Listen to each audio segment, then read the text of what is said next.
Red is one of my favorite Taylor Swift albums, and one of my favorite albums ever. Granted, I'm still expanding my musical palette, but through it all, Red has stuck with me since my first listen, and Taylor's version has cemented its place in my heart as the album that reminds me that it's okay to be a sad bitch every now and then. I'd honestly say it's my third favorite Taylor album, with Reputation in second, and Folklore and Evermore tied for first. Now, I eventually want to make a video all about Red as an album, similar to my Folklore video. However, Evermore kinda got the priority there, and there's a chance that one could also take over a year in ruining my life. As such, I decided to try and make smaller, more manageable videos in the meantime regarding Taylor's music, starting with ranking all of the songs off Red Taylor's version. I still stand by the fact that there are no bad Taylor Swift songs. Even her worst songs are still strong enough to be considered everyone else's, "That was really good." Yes, even me. Taylor just kinda exists in her own storytelling league, and as such, even the lower tiers in this video are still good in their own right, with F tier being the only we are in bordering on mediocre territory. Of course, this is also subjective. These are all my personal feelings, so if I love a song you hate, or vice versa, please don't skin me alive. I know that's hard to ask for on the internet, but hey, I tried. Also, there are songs I won't be considering, namely the acoustic version of State of Grace, given I find it hard to rank alternate versions of songs with the others, and Ronin. Ronin specifically is a very emotional song about the loss of a child. An actual child by the name of Ronin Thompson, who died of cancer back in 2011. Given the subject matter, I felt it was too important to include in a list largely meant for fun, but it's beautiful, honest, and definitely worth a listen, especially given all of its proceeds when it came out as a single went to charity to help fight cancer. I've recently completed the re-recording of my fourth album, Red. It's really exceeded my expectations in so many ways, and one of those ways is that I thought it would be appropriate to add Ronin to this album. Red was an album of heartbreak and healing, of rage and rawness, of tragedy and trauma, and of the loss of an imagined future alongside someone. I wrote Ronin while I was making Red and discovered your story as you so honestly and devastatingly told it. My genuine hope is that you'll agree with me that this song should be included on this album. As my co-writer and the rightful owner of this story in its entirety, your opinion and approval of this idea really matters to me, and I will honor your wishes here. Oh fuck, okay. I'm not gonna tear up while record. No, I'm good. Okay. Ironically, in the script, I wrote, "Now, without further ado, let's cry." But that was meant for fun, and now I'm crying because I read the quote from Taylor's letter to Ronin's mom, and now I'm okay. I'm fine. It's fine. Roll the B footage! Just so we come! A superior opening track, State of Grace perfectly sets the stage for Red, both thematically and sonically. I utterly adored the long instrumental intro, and the production with Taylor's vocals create this sweeping atmosphere that, as Chats and Reacts mentioned, sounds like she's shouting about this epic love from the mountaintops. State of Grace is all about the highs and lows of a red love, one that is passionate but inevitably combusts and burns out. My personal favorite part of the song is the vocalizing during the choruses, which I feel really helps add to the song's grandeur. Honestly, this feels like it'd make a great song for the start of a movie. Or an anime intro, I'd be down for that too. Yo, Taylor and OK Goodnight collab when? I need Casey to work with Taylor immediately. Overall, a great opening track, but one that doesn't commit the cardinal sin of being better than most of the following songs. Looking at you, Evermore. B tier. There is no better title track. While State of Grace sets the stage for love in general, Red is specifically about the love that Taylor spends most of this album describing. The use of colors helps take this messy, turbulent relationship and translates it into something simple that can resonate with most people. Seriously, this use of colors is fucking genius. As an album, Red is a bit all over the place, just like Taylor during this relationship. The title track could pass for country for the most part, but also has elements of pop through structure and production that gets me every time. This unexpected fusion is what makes this album so unique. The imagery of the song Red is likewise masterful, and combined with great vocals and production, you've got a near-perfect title track that ensures that once you make it past the opener, you're staying. Insert stay joke here. Anyhow, S tier. Treacherous deserves more love. As a song all about knowing the pitfalls of a new relationship and diving in headfirst anyway, Treacherous is brutally honest about the perilous pursuit of love. It's also the first relatively slower song on the album, which is a nice break from the last two tracks without losing that passionate yet heartbroken energy. I also love how the song picks up towards the end in concert with the narrator's emotions swelling. We love it when the music conveys the story. This is also a far more story-heavy song, which does a great job establishing the depths of the story we've embarked upon. I say story a lot. I wouldn't say Treacherous is God tier, but it's close. A tier. And it's here that the album, certain that it's got you in its treacherous grips, shoot me, really starts having fun and experimenting. And admittedly, this one is one of the weaker songs for me. Don't get me wrong, by Red standards, even the weakest songs are still really, really good. That goes for Taylor in general, to be honest. But compared to the rest of the track list, I Knew You Were Trouble doesn't stack up quite as much for me. It is admittedly iconic as a fully pop song. Taylor's use of the conventional pop structure that gets stuck in your head and goes mainstream, combined with her expert storytelling, is a recipe that could enslave all of mankind under her thumb. And the song does help convey the story going on with another relationship intriguing Taylor, with pretty common emotions about how a love you thought was perfect can leave you unexpectedly winded. That all said, it's not one that I have on repeat, but still one I respect. I'll bop to it if it comes on, and it's never a skip. D tier.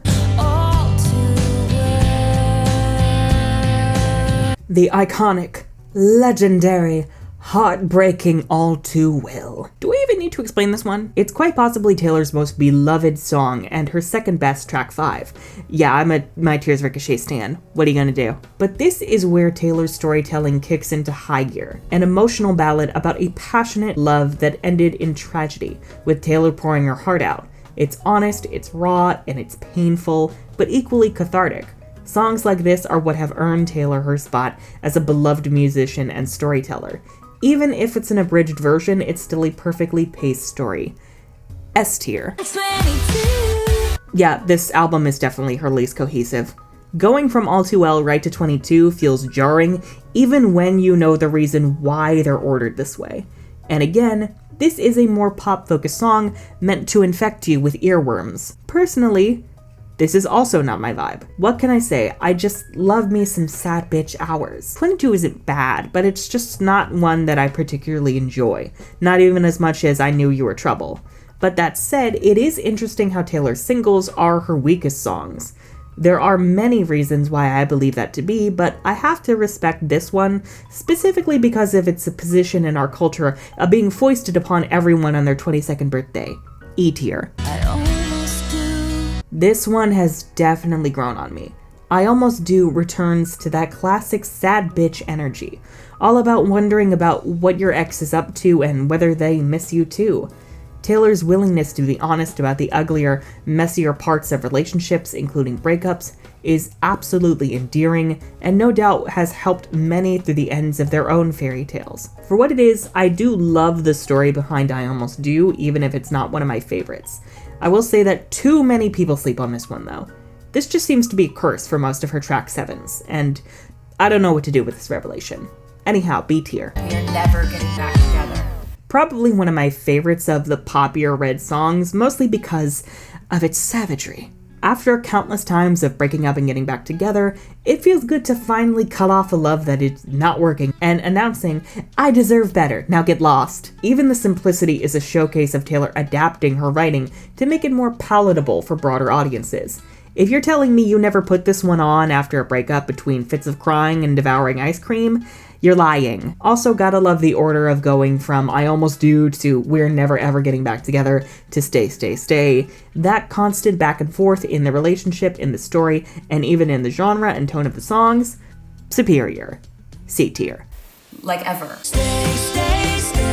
Oh god, here we go. Okay, real talk.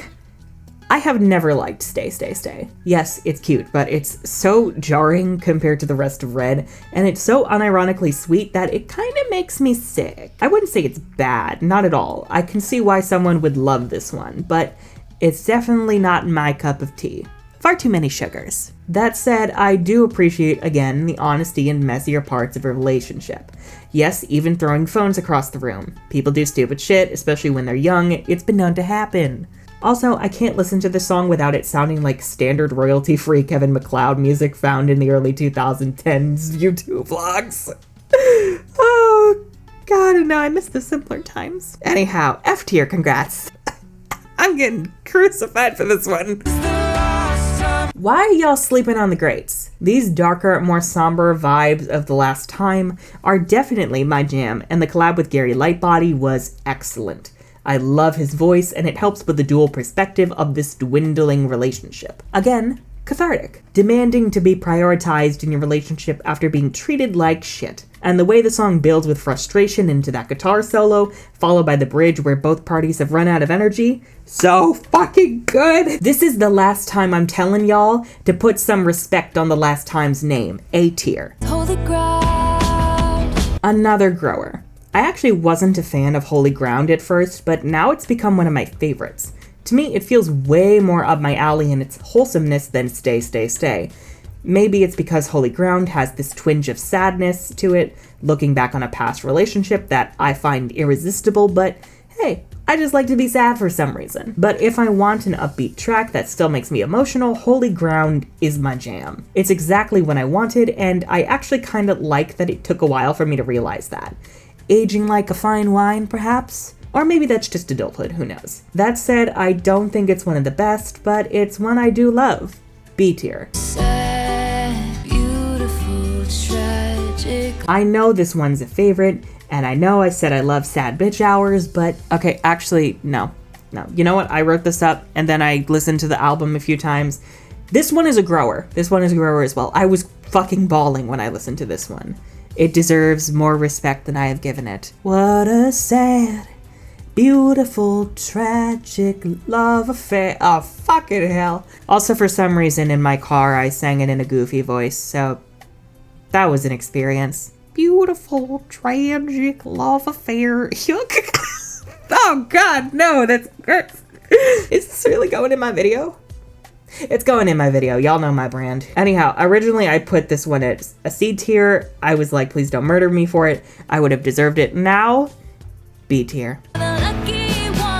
A classic in every sense of the word. The Lucky One is unique in that it isn't about a relationship at all. It's actually about the story of a celebrity that the narrator looked up to, who found themselves being unraveled by the dark side of fame in Hollywood, and eventually going into hiding to enjoy a private life away from prying eyes. And holy shit, the way Taylor predicted her fall from grace and eventual seclusion is actually kind of mind-blowing. The story is what really sells this one for me. Everyone can listen to it and immediately get on board, and it makes you think twice about the way that you might talk about someone you perceive as privileged and living a life of luxury. Not all that glitters is gold. S tier, easily. Everything has changed. Again, a beloved song that I've never really loved. I do enjoy Everything Has Changed, but again, it doesn't feel like anything special to me, at least in regards to Taylor's catalog. I do like the inclusion of Ed Sheeran though. Their voices together, heavenly. Feels like my eardrums are getting a massage. It is also nice after so much sad shit to have Taylor just gushing about the excitement of a new relationship, especially towards the end of the standard album. C tier. Starlight. Definitely my favorite of the pop songs, at least with classic Red. Starlight actually captures the sound of the stars shimmering and shooting through the sky, and it's the first association of love with the stars as well. We love foreshadowing of golden true love that shines like daylight, or I guess in this case, starlight. Starlight actually follows the story of one of Taylor's ex's grandparents, Robert and Ethel Kennedy. Yeah, all about their own wholesome love that inspired her to write this song. A timeless tale about breaking into a yacht club party because we can, that sets the standard for a legendary romance. One that the men on this album have routinely failed to live up to, but one Taylor is continually on the hunt for. An excellent penultimate track. B tier. Begin again. Not one of my favorite closing tracks, admittedly, but one that is perfect for Red. After getting your heart broken and your soul eviscerated, it's scary to even think about trying to love again. But Begin Again shows that not only is it possible to find that love again, but to find something even better. You can always begin again. A sweet, cozy song to end a tumultuous album, and exactly what the story called for. And just remember, if anyone makes you feel like shit, you deserve better. You deserve someone who laughs at all your worst jokes and vibes with your weirdness, not someone who tries to change you. B tier. The first and best of the bonus tracks. Let's be real, this one is fucking legendary. It's practically etched in stone in Swiftie lore that a certain someone didn't bother showing up to her 21st birthday, leaving her crying in the bathroom after trying so hard to keep up a smile. It is the moment you realize that even though this is the person you love the most, to them, you're always on the back burner, even on your most important days. The story, excellent. The imagery, everything. The vocals, emotional. This is a perfect song. End of story. S tier. The epitome of long-distance relationships. Real talk, I've sent this one to friends in their own long-distance relationships, and they said it hit them like a semi-truck. Semi-truck? Semi-truck? English is fucked. This is the power of swift storytelling. The emotional damage part. I mean, not the English being fucked thing. Come Back, Be Here is beautiful in its honesty of wanting to be by your lover's side no matter where they are. The pain that knowing you're worlds apart, and that sometimes something that could otherwise flourish can find itself struggling to survive just by life's circumstances. A tier. Damn, Girl at Home really got a makeover, didn't she? And honestly, as much as I acknowledge the club-style production on Taylor's version suits the song well and gives it a stronger, more unique identity, I still prefer the original. Look, I don't know. There's something wholesome about the basic production and her earlier vocals. Maybe it's my love for the sad bitch hours as opposed to the fuck you hours. I just like the old one. I just find it more sincere. Either way, both songs are great, especially as a reminder that men ain't shit. But still, not one of my favorites. C tier. And now we begin the vault tracks. And low-key, all but one of the vault tracks are low-key the best songs off the entire album. Better Man was given to Little Big Town, and their version was fine, but Taylor's version? I Am Deceased. Another brutally honest song about cutting off a relationship you wish could have worked, but knowing you did the right thing for yourself. Great vocals, excellent production, just all around superb. A tier. Nothing new. The Lucky One, but sadder, and also alcoholic. Low-key, Taylor really needs to do more features with women artists, especially ones like this where they get a whole section to themselves. Phoebe Bridgers' inclusion is excellent, and her raspy but soothing vocals perfectly suit this song's reflective, poignant vibe. It's even more honest about Taylor's fears of her fans turning on her once they get bored. It's actually kind of scary how she wrote about people driving her out only a few years before the world actually made that fear a reality. It's perfect for my sad bitch hours, where I actually won't be drinking because I dislike alcohol. But I will be crying. S tier. We love a good fuck you to the cheaters of the world. Jack Antonoff's production really helps Taylor's version stand out from Sugarland's, and both have their own strengths. Oh, I still love the What About Your Promises, Promises. Oh, but goddamn, Taylor's version is so angry, but also so clearly sad in the hurt of the betrayal, that it's one of the most cathartic songs off the album. And it's even a bit jazzy. It has it all. We love to see it. A tier. Probably the weakest of the vault tracks, but even then, goddamn, this is a bop. Out of all the poppy Red songs, this one is probably my second favorite, right behind Starlight. Which is weird, because normally I'm not this gung-ho about the cutesy songs, but there's something about this bubbly, dreamy production that makes me perfectly visualize the message in a bottle bobbing through the ocean to the one you love. Again, no match for the rest of the vault tracks, but definitely one worth blasting. C tier. I bet you think about me. Aside from the 10-minute version of All Too Well, this is the best vault track, hands down.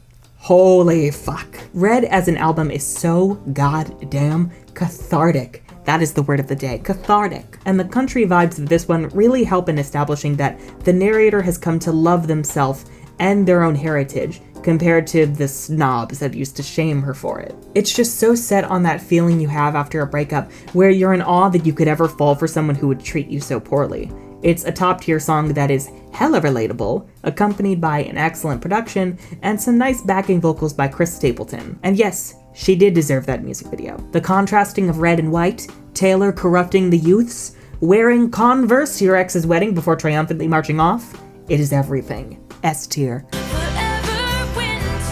The mental health bop. Forever Winter is another example of Taylor's honesty about the uglier parts of life, including trying to help someone with mental illness or just bad coping strategies. However you read it, it's an emotional and honest ballad about wanting to be there for someone who just can't be there for themselves. Also, great production. It feels weirdly Christmassy, and the brass instruments present are giving me life. As much as I despise the season of winter, Forever Winter is ironically one of my favorites. A tier. The superior Ed Sheeran collab, Sorry Not Sorry. It's like Getaway Car, but romantic. This one really showcases the beauty of Taylor and Ed's harmonies. These two were just meant to sing together, and it's so wholesome, whether it's about a forbidden love or just an unexpected friendship, where the both of you can just be yourselves with each other and feel like the rest of the world doesn't exist. A tier. This one is so cute, oh my lord. I literally feel like I'm flying, soaring through the clouds when I listen to this one. The very first night talks about the desire to go back to the honeymoon phase of your relationship, but does so in this happy, upbeat way that's incredibly welcome on such an emotionally exhausting album. Not one of my favorites, but fun. B tier. She is that bitch. The 10-minute version was well worth the wait, and honestly, the original feels incomplete without the mentions of burials, sacred prayers, and loving dads ready to beat the living shit out of the man who broke your heart. I'm honestly impressed that this doesn't feel like a 10-minute song. The structure is excellent, and you can really tell that it was only cut down because of this arbitrary feeling of, no one will listen to a 10-minute song. Over 200 million listeners on Spotify and a community of sad bitches, beg to differ. This is quite possibly one of Taylor's best written songs of all time, if not the best. Yes, I think this is at least equal to My Tears Ricochet. It took the raw vulnerability of the original all too well and cranked it up to 1300. S tier. This is the definition of S tier. So there you go, my rankings of all the Red songs. It's a bit all over the place, but that's what makes it beautiful. It's an era rife with vulnerability, delivered through Taylor's expert storytelling, and it's definitely a fan favorite era for a reason. I am so happy I got to enjoy it through its re-release, and I can't wait to experience the others through Taylor's version. Reputation Taylor's version might actually rip my soul from my body and toss it into the ether, and I will enjoy every moment of it. Anyhow, if you enjoyed this video and would like to see more content like this from me, then be sure to subscribe and ring that bell for notifications because YouTube hates creators. And if you'd like to support myself and the channel, you can pledge your support over on Patreon and/or check out my urban fantasy novel Disaneribus from the Ashes wherever books are sold. I'm the Unicorn of War, and I remember it all too well.